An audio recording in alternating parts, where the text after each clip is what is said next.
direction, which my bias is pretty obvious. You said that if the moon landing weren't true, there would have to been, did you say 25,000 people on it? 250. 250. Where did you get that number? Phil Plait. It's basically the people who worked at NASA, the people who worked for the organizations that were building things for NASA. The basic estimate is anywhere from 125 to 500, and he kind of whittles that down to about 250,000 people would have known that it was faked. You can argue with the exact number. Say he's even an order of magnitude off, and it's only 25,000 people. You still have 25,000 people that have been silent for 40 years that would have definitive proof. With the moon landing, you also have the fact that at that time, no one in the world had more incentive to show that that was faked than Russia. Why didn't they say it? If we didn't really land, shouldn't Russia have just been sitting there going, hey guys, news media, that was done on a sound stage. They would have known. They were watching us as well as anyone's ever watched us in history. China has every incentive in the world to show that today that we faked it back then. There's too many people that would know in something like that. And most conspiracies, once they grow, they get to a point where you've got hundreds or thousands of people that would know about the conspiracy, and it only takes one of those people to break it. And in all of these conspiracies, you never get that one person. You get the fringe person who says, I've heard it was fake. Or you get the fringe person who says, I worked at Area 51 and I saw the alien bodies, but then you check their background. They never worked at Area 51. In fact, at the time when they say they worked at Area 51, they were actually in school back east or whatever it is. The larger the conspiracy, the more people who would know about it. What causes a conspiracy theory to fall out of favor? There was a conspiracy theory about Andrew Johnson wanting to assassinate Abraham Lincoln. However, that, over the course of 150, 200 years, that's fallen out of favor. So what would cause current conspiracy theories to fall by the wayside? In some cases, just time. With something like JFK, 20 years ago, there was a movie about the fact that it was conspiracy. Everyone talked about it. Today, 9/11's kind of taken over. Nobody really talks too much about JFK anymore. Time is a big factor in that. For something to get out of favor much, much quicker, you usually just need very hard, very definitive evidence very quickly before the conspiracy takes hold. With something like vaccines causing autism, yes, you still have a few fringe people that hold on to it, but that is by far a minority view because the evidence shows otherwise. If the evidence was a little more wishy-washy, that conspiracy could have blown up much, much bigger than it did. Which means you have Andrew Wakefield, who's one lone douchebag, causing thousands upon thousands of people to die. One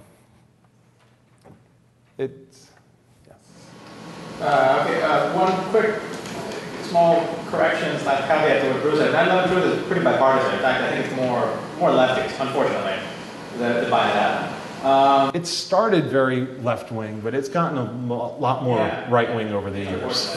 I guess my question is, can you think of something that was an actual conspiracy, not considered by some to be a conspiracy theory, but something that was, there wasn't really much to go there, but it ended up turning into something that actually, this actually happened?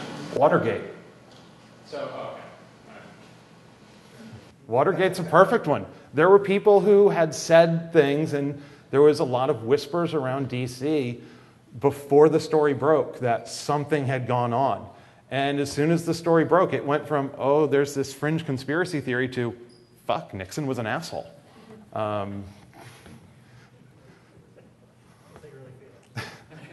Yes, as you can tell, I hold back a lot. Anyone else? On the subject of conspiracy theories falling out of favor, I don't know if many people have seen that Dylan Avery Mr. Loose Change, Mr. 9/11 conspiracy is starting to back away. He still says, well, there was something behind it, but what I was saying 5 years ago might not actually be the case. I've heard him concede on very, very specific individual points. I haven't heard him, and I just might not have heard I it, think but he's beginning to just sort of step back a little bit. I think he's growing up. okay. Oh, so cute. Yes. I think another big part of conspiracy theories is trusting on experts with, I'll say, dubious credentials. Like with the autism caused by vaccines thing, you'll have all these doctors who, are saying, well, there's no link between vaccines and autism, and on the other side, you have parents. Who say, I'm a parent, I know what's good for my child, I know what happens to my child. In some cases, that's the distrust of some group. In that case, they're saying that me as a mommy, I know more about my kid than these so-called expert doctors know. I mean, what do they know? They went to school for a dozen years, and they've been doing this their entire life. But I have a baby, so I know better. And in some cases, at least with autism and vaccines, Wakefield did have the capability of knowing the truth. In his particular case, money, greed, and just stupidity caused him to lie. But if it wasn't for Wakefield, those mothers wouldn't have had something to grab onto. Once they had something to grab onto from Wakefield making his shit up, then it was distrust of anybody in that group of doctors who disagreed with what they believed because of what Wakefield told them. And it's also anecdotal evidence over empirical. Exactly. Anecdotes over evidence. The plural of anecdote is not data. It's a pithy little line, but it's true. It doesn't matter if you have 1,000 anecdotes. It's still not data until you're doing a controlled test of some kind. Well, one thing that I wanted to kind of mention along these lines is I've run into a lot of conspiracy theorists since becoming a skeptic. And one thing I've seen, and it's not universally true, but as skeptics, we have a tendency to be really blunt and direct with these people. And a lot of the things that lead to these conspiracies, like questioning, seeing patterns, anomaly, distrust, or the fear of powerlessness, a lot of those things, actually, if you think about it, have a lot to do with what drives the scientific method. We distrust our current knowledge. We fear that we don't understand certain things. We fear disease. We fear these things. And it's what's pushing the science forward. And I found, personally, it's been very useful to kind of address those points of the conspiracy. Like, yes, excellent, you're looking for questioning, you're questioning this, but you're not applying it fully. As you were saying later, the questioning stops and breaks down. And taking that approach of being, receptive to what it is they're saying and trying to help them use their own logic to find holes in what they're attempting. Definitely when you're talking with somebody who believes in a conspiracy, being as blunt as I am is rarely a good idea. In general, I'm going to piss off somebody who believes in a conspiracy because I'm going to call them a moron. I'm going to ridicule everything that they hold sacred in life.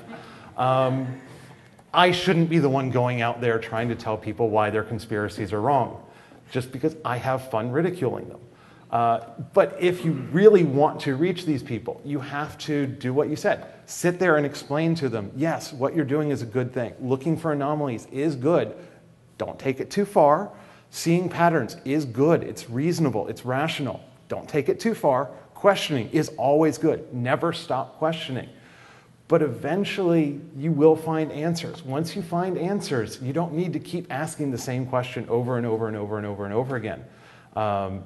And the biggest one that I've found with conspiracy theorists is that once they have their answer, when they stop questioning, that's something that you have to figure out a way to explain to them. There is still more to learn here. There's still some questions that you haven't asked yourself. And granted, I'm not the best at dealing with these types of people because I like ridiculing them and I find that fun. But if you don't like ridiculing them and you actually want to make a difference, sit down and talk with them. Yes. I was going to say with autism and vaccines, I think another major component is not just the uncertainty, but also a lot of fear and guilt, even though it's an unjustified guilt. I think a lot of parents, when they realize their kid isn't the perfect ideal of what they expected, regardless of what disease it is, they want a cause and they want something that was not their fault. They don't want to think that they possibly did something wrong. They want to think that they got led astray, it wasn't their fault, and they're going to work hard to deal with it. But unfortunately, they're addressing the wrong problem in this case. But I think that's a major portion, is people saying, well, I didn't do anything wrong. I've been wonderful for my kid, and we're great parents, and it must have been this. Guilt can definitely lead to something like that. In some sense, it's kind of that feeling of powerlessness. You as a parent should be able to protect your children. And if there's this thing that you can't protect them from because they have autism, you feel so powerless and you feel guilty. What did I do wrong? Did I raise them wrong? Whatever it is. And it's a hard thing to deal with. Guilt of any kind is hard to deal with.